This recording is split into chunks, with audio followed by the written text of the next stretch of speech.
Hello, today I'm going to discuss treatment of some items in consignment account. It includes goods returned by consignee, advance given by consignee, then bad debt, then accounting procedures used under invoice price method when there are stock and returned by consignee. Let's start. First one, goods returned by consignee. The consignee may return goods to the consignor if they are defective or not required. Such goods are valued either at cost price or at invoice price as the case may be and are credited to consignment account. അതായത് ചില സമയത്ത് കൺസൈനിക്ക് send ചെയ്തിരിക്കുന്ന goods കൺസൈനർക്ക് തന്നെ തിരിച്ചയക്കാം. അതാണ് goods returned by consignee എന്നതുകൊണ്ട് ഉദ്ദേശിക്കുന്നത്. ആ കേസിൽ കൺസൈൻമെന്റ് അക്കൗണ്ടിൽ ക്രെഡിറ്റ് ചെയ്യുകയാണ്, ഈ ഒരു റിട്ടേൺ നമ്മൾ ക്രെഡിറ്റ് ചെയ്യുകയാണ് ചെയ്യാറ്. ആ സ്റ്റോക്കിന്റെ അല്ലെങ്കിൽ ആ ഒരു റിട്ടേൺഡ് വാല്യൂ, റിട്ടേൺഡ് ഗുഡ്സിന്റെ വാല്യൂ കോസ്റ്റ് പ്രൈസിലോ മാർക്കറ്റ് പ്രൈസിലോ ചെയ്യാറുണ്ട്. നെക്സ്റ്റ് ഐറ്റം എന്ന് പറയുന്നത് advance given by consignee.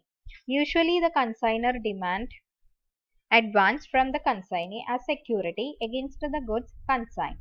The advance may be made by cash or by check or bill of exchange.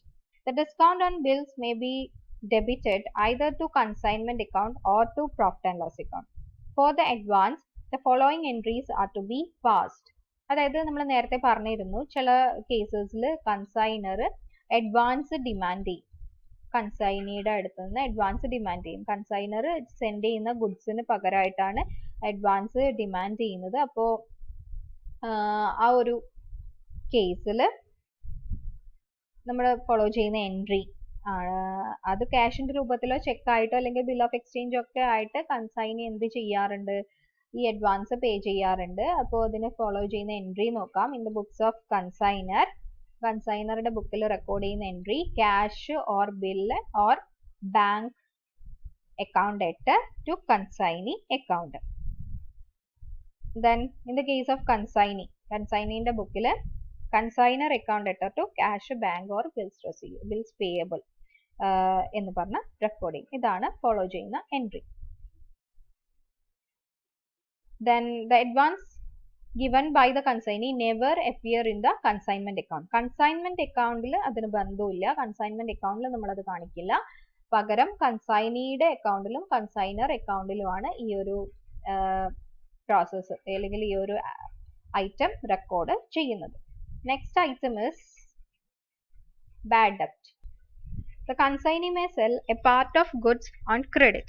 When goods are sold on credit, the problem of bad debt arises. നമ്മൾ കൺസൈൻമെന്റിൽ കൺസൈനിക്ക് goods send ചെയ്ത് കഴിഞ്ഞാൽ consignee അത് ചിലപ്പോൾ ക്യാഷിന് വിൽക്കാം അല്ലെങ്കിൽ ക്രെഡിറ്റിന് വിൽക്കാം. ക്രെഡിറ്റിനാണ് വിൽക്കുന്നതെങ്കിൽ ആ ഒരു കേസിലാണ് ഒരു ബാഡ് ഡെപ്റ്റ് എന്നുള്ള ഒരു പ്രോബ്ലം വരുന്നത്. Now the question is, who will bear the loss on account of bad debt? The consignor or consignee. അപ്പോഴാണ് ചിന്തിക്കേണ്ടത്, ആരാണ് ഈ ഒരു ലോസ്, ഈ ബാഡ് ഡെപ്റ്റ് കാരണം ഉണ്ടാവുന്ന നഷ്ടം ആരാണ് ബിയർ ചെയ്യുന്നത്. This depends upon whether del creditory commission is given to the consignee or not. അപ്പോൾ ഇത്തരം കേസസിലാണ് കൺസൈനർക്ക് ഹെൽപ്ഫുൾ ആവുന്ന del creditory commission എന്നുള്ള ഒരു കേസ് വരുന്നത്.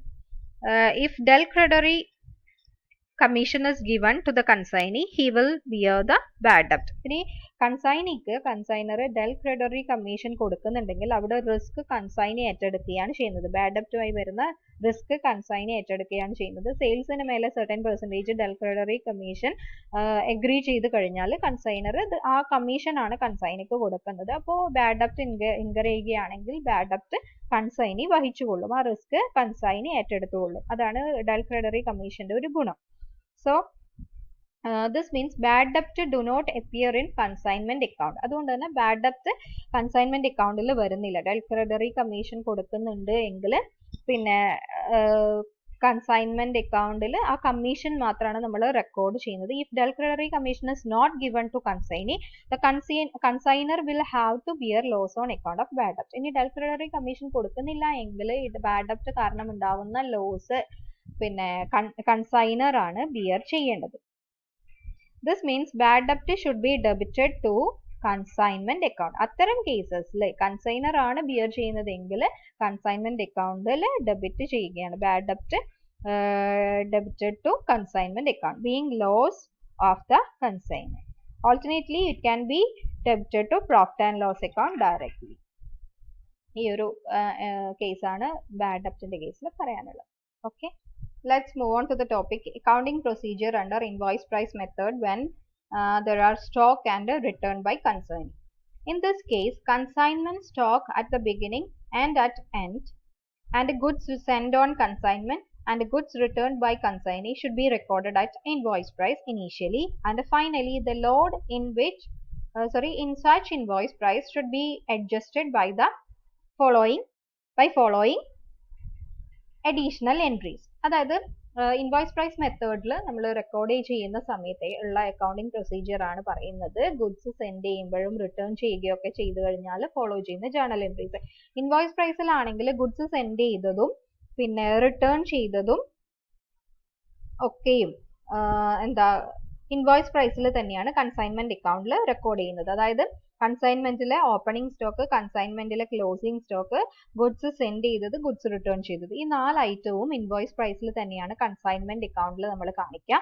അങ്ങനെ കാണിച്ചതിന് ശേഷം ഇനി റിട്ടേൺ ഒക്കെ ഉണ്ട് എങ്കിൽ എന്ത് ചെയ്യും, ഈ ഇൻവോയ്സ് പ്രൈസിൽ സെൻഡ് ചെയ്തിരിക്കുന്ന സാധനത്തിന്റെ റിട്ടേൺ ഒക്കെ ഉണ്ട്, അല്ലെങ്കിൽ ഈ ഒരു 4 item opening stock, closing stock, goods send on consignment, goods return on consignment, ഇതിൽ ഇൻവോൾവ് ചെയ്തിരിക്കുന്ന ലോഡ് എമൗണ്ടിനെ നമ്മൾ ഇനി പറയാൻ വേണ്ടി പോകുന്ന ജേർണൽ എൻട്രീസ് ഉപയോഗിച്ചുകൊണ്ട് റിമൂവ് ചെയ്യുകയാണ് ചെയ്യുക. അതിൽ ഇൻക്ലൂഡ് ചെയ്തിരിക്കുന്ന ഇൻവോയ്സ് പ്രൈസിലാണല്ലോ നമ്മൾ റെക്കോർഡ് ചെയ്തിരിക്കുന്നത്. അപ്പൊ അതിൽ ഇൻവോൾവ് ചെയ്തിരിക്കുന്ന പ്രോഫിറ്റിനെ അല്ലെങ്കിൽ ലോഡ് എമൗണ്ടിനെ നമ്മൾ സെപ്പറേറ്റ് ചെയ്തിട്ട് ആ എമൗണ്ട് ക്യാൻസൽ ചെയ്യാൻ വേണ്ടിയിട്ട് കൺസൈൻമെന്റിൽ റെക്കോർഡ് ചെയ്യുന്ന എൻട്രീസ് ആണ് ഇനി പറയാൻ വേണ്ടി പോകുന്നത്. അതിൽ first to remove load in opening stock. Opening stock നമ്മൾ നേരത്തെ ഇൻവോയ്സ് പ്രൈസിൽ റെക്കോർഡ് ചെയ്യുന്ന സമയത്ത് ഇൻവോയ്സ് പ്രൈസിൽ കൺസൈൻമെന്റ് അക്കൗണ്ടിൽ റെക്കോർഡ് ചെയ്ത് കഴിഞ്ഞു. അപ്പൊ അതിൽ ഇൻവോൾവ് ചെയ്തിരിക്കുന്ന ലോഡ് എമൗണ്ടിനെ മാത്രം അല്ലെങ്കിൽ പ്രോഫിറ്റിനെ മാത്രം നമ്മൾ എന്ത് ചെയ്യുന്നു, ഈ പറയുന്ന എൻട്രി ഫോളോ ചെയ്തിട്ടാണ് റെക്കോർഡ് ചെയ്യുന്നത്. To remove load in opening stock. Opening സ്റ്റോക്കിലെ ലോഡ് റിമൂവ് ചെയ്യാൻ വേണ്ടിയിട്ട് ഫോളോ ചെയ്യുന്ന journal entry stock reserve account debtor to consignment account. Already opening stock നമ്മൾ കൺസൈൻമെന്റിന് ഡെബിറ്റ് സൈഡിൽ റെക്കോർഡ് ചെയ്തിട്ടുണ്ടാവും. അപ്പൊ അതിൽ ഇൻവോൾവ് ചെയ്തിരിക്കുന്ന ലോഡ് എമൗണ്ടിനെ മാറ്റാൻ വേണ്ടിയിട്ട് ആ പ്രോഫിറ്റിനെ മാത്രം എന്ത് ചെയ്യുന്നു, കൺസൈൻമെന്റ് അക്കൗണ്ടിന്റെ ക്രെഡിറ്റ് സൈഡിൽ സ്റ്റോക്ക് റിസർവ് എന്ന് പറഞ്ഞിട്ട് റെക്കോർഡ് ചെയ്യും. Then to remove load in goods sent on consignment. ഇനി ഗുഡ്സ് സെൻഡ് ചെയ്തിട്ടുള്ളത് നമ്മൾ എവിടെ കാണിച്ചിട്ടുണ്ട്, കൺസൈൻമെന്റിന്റെ ഡെബിറ്റ് സൈഡിൽ ഗുഡ്സ് സെൻഡ് ഓൺ കൺസൈൻമെന്റ് എന്ന് പറഞ്ഞ് കാണിച്ചിട്ടുണ്ട്. ആ ഐറ്റത്തിലുള്ള ലോഡ് എമൗണ്ടിനെ ഒഴിവാക്കാൻ വേണ്ടിയിട്ട്, റിമൂവ് ചെയ്യാൻ വേണ്ടിയിട്ട് നമ്മൾ ഫോളോ ചെയ്യുന്നത് കൺസൈൻമെന്റ് അക്കൗണ്ടിന്റെ ക്രെഡിറ്റ് സൈഡിൽ goods send on consignment account എന്ന് പറഞ്ഞ ലോഡ് എമൗണ്ട് മാത്രം കാണിക്കും. അപ്പൊ entry goods send on consignment account debtor to consignment account. Then next to remove load in goods returned. ഇനി ഗുഡ്സ് റിട്ടേൺ ചെയ്യുന്ന സമയത്ത് നമ്മൾ അത് എവിടെ കാണിച്ചിട്ടുണ്ടാകും, കൺസൈൻമെന്റിന്റെ ക്രെഡിറ്റ് സൈഡിൽ കാണിച്ചിട്ടുണ്ടാകും. അതിൽ ഇൻവോൾവ് ചെയ്തിരിക്കുന്ന ഇതൊക്കെ ഇൻവോയ്സ് പ്രൈസിൽ റെക്കോർഡ് ചെയ്തതുകൊണ്ടാണ് നമ്മൾ ഈ ലോഡ് എമൗണ്ട് റിമൂവ് ചെയ്യുന്നത്. കോസ്റ്റ് പ്രൈസിലാണെങ്കിൽ ഇതിന്റെ ആവശ്യമില്ല. അപ്പോൾ ഇൻവോയ്സ് പ്രൈസിൽ റിട്ടേൺ ചെയ്തത് കൺസൈൻമെന്റിന്റെ ക്രെഡിറ്റ് സൈഡിൽ കാണിച്ചിട്ടുണ്ടാവും. അതിലെ ലോഡ് റിമൂവ് ചെയ്യാൻ നമ്മൾ ഫോളോ ചെയ്യുന്ന journal entry consignment account debtor to goods send on consignment എന്നുള്ള എൻട്രി ആണ്. ലോഡ് എമൗണ്ട് മാത്രം റെക്കോർഡ് ചെയ്യുന്നു ഡെബിറ്റ് സൈഡിൽ, കൺസൈൻമെന്റിന്റെ ഡെബിറ്റ് സൈഡിൽ. Then to remove load in closing stock. Closing stock already നമ്മൾ എവിടെ റെക്കോർഡ് ചെയ്തിട്ടുണ്ടാകും, കൺസൈൻമെന്റിന്റെ ക്രെഡിറ്റ് സൈഡിൽ റെക്കോർഡ് ചെയ്തിട്ടുണ്ടാവും. അപ്പൊ അതിലുള്ള എന്താ പറയാ ലോഡ് എമൗണ്ട് ഒഴിവാക്കാൻ വേണ്ടി നമ്മൾ എന്ത് ചെയ്യുന്നു, consignment account debtor to stock reserve എന്ന് പറഞ്ഞിട്ട് റെക്കോർഡ് ചെയ്യുന്നു. ഓക്കെ, കൺസൈൻമെന്റ് അക്കൗണ്ടിന്റെ ഡെബിറ്റ് സൈഡിൽ സ്റ്റോക്ക് റിസർവ് എന്ന് പറഞ്ഞിട്ട് റെക്കോർഡ് ചെയ്യും. അപ്പൊ ഈ മൊത്തത്തിൽ നമ്മൾ ഇതുവരെയും പഠിച്ച ഐറ്റംസ് ഒക്കെ വെച്ചിട്ട് കൺസൈൻമെന്റ് അക്കൗണ്ട് എങ്ങനെയാണ് ഫോർമാറ്റ് ഉണ്ടാവുക എന്നാണ് നോക്കാൻ വേണ്ടി പോകുന്നത്. ഇതാണ് ഈ പിന്നെ ഓപ്പണിംഗ് സ്റ്റോക്കും ക്ലോസിംഗ് സ്റ്റോക്കും ഗുഡ്സ് സെൻഡ് ഓൺ കൺസൈൻമെന്റും ഗുഡ്സ് റിട്ടേൺ ഓൺ കൺസൈൻമെന്റും ഇൻവോയ്സ് പ്രൈസിലാണെങ്കിൽ അതിന്റെ ഒക്കെ ഈ 4 ഐറ്റത്തിന്റെയും ലോഡ് റിമൂവ് ചെയ്യുന്നതുമായിട്ടുള്ള എൻട്രീസ് വെച്ചിട്ടുള്ള കൺസൈൻമെന്റ് അക്കൗണ്ടിന്റെ ഫോർമാറ്റ് ഇതാണ്. അതായത് കൺസൈൻമെന്റ് പ്രിപ്പയർ ചെയ്യുന്നു. ആദ്യം ഓപ്പണിംഗ് സ്റ്റോക്ക് നമ്മൾ കൺസൈൻമെന്റ് സ്റ്റോക്ക് എന്ന് പറഞ്ഞ ഡെബിറ്റ് സൈഡിൽ കാണിക്കും. ഗുഡ്സ് സെൻഡ് ചെയ്തത് കാണിക്കും, ഗുഡ്സ് സെൻഡ് ഓൺ കൺസൈൻമെന്റ്. പിന്നെ കൺസൈനറുടെ എക്സ്പെൻസസ് കാണിക്കും, കൺസൈനിയുടെ എക്സ്പെൻസസ് കാണിക്കും, അതുപോലെ തന്നെ കമ്മീഷൻ. പിന്നെ ഗുഡ്സ് റിട്ടേൺ ചെയ്തതിന്റെ ലോഡ് ഒഴിവാക്കാനുള്ള എൻട്രി ആണിത്. അപ്പോൾ ഗുഡ്സ് സെൻഡ് ഓൺ കൺസൈൻമെന്റ് എന്ന് പറഞ്ഞിട്ട് ലോഡ് ഓൺ റിട്ടേൺ ഇവിടെ ഡെബിറ്റ് സൈഡിൽ കാണിക്കും. അതുപോലെ ക്ലോസിംഗ് സ്റ്റോക്കിന്റെ ലോഡ് ഒഴിവാക്കുന്നത് സ്റ്റോക്ക് റിസർവ് എന്ന് പറഞ്ഞ കൺസൈൻമെന്റിന്റെ ഡെബിറ്റ് സൈഡിൽ കാണിക്കും. ഇത് ബാലൻസ് ചെയ്ത് കഴിഞ്ഞാൽ നമുക്ക് പ്രോഫിറ്റ് ആണോ ലോസ് ആണോ എന്ന് കിട്ടും. അതിനും മുന്നേ നമ്മൾ എന്ത് ചെയ്യുന്നു, ക്രെഡിറ്റ് സൈഡിൽ എഴുതേണ്ട ഐറ്റംസ് എഴുതുന്നു. സെയിൽസ് പ്രൊസീഡ്സ്, കൺസൈനിന്റെ സെയിൽസ് പ്രൊസീഡ്സ് ഇവിടെ എഴുതും ക്രെഡിറ്റ് സൈഡിൽ. പിന്നെ റിട്ടേൺ ചെയ്യുന്നുണ്ടെങ്കിൽ, അതായത് സെൻഡ് ചെയ്തത് ഡെബിറ്റ് സൈഡിൽ, റിട്ടേൺ ചെയ്തത് ക്രെഡിറ്റ് സൈഡിൽ. ഓപ്പണിംഗ് സ്റ്റോക്ക് ഡെബിറ്റ് സൈഡിൽ, ക്ലോസിംഗ് സ്റ്റോക്ക് ക്രെഡിറ്റ് സൈഡിൽ. ഓപ്പണിംഗ് സ്റ്റോക്കിന്റെ ലോഡ് എമൗണ്ട് ക്രെഡിറ്റ് സൈഡിൽ, ക്ലോസിംഗ് സ്റ്റോക്കിന്റെ ലോഡ് എമൗണ്ട് ഡെബിറ്റ് സൈഡിൽ. ഗുഡ്സ് സെൻഡ് ഓൺ കൺസൈൻമെന്റിന്റെ ലോഡ് എമൗണ്ട്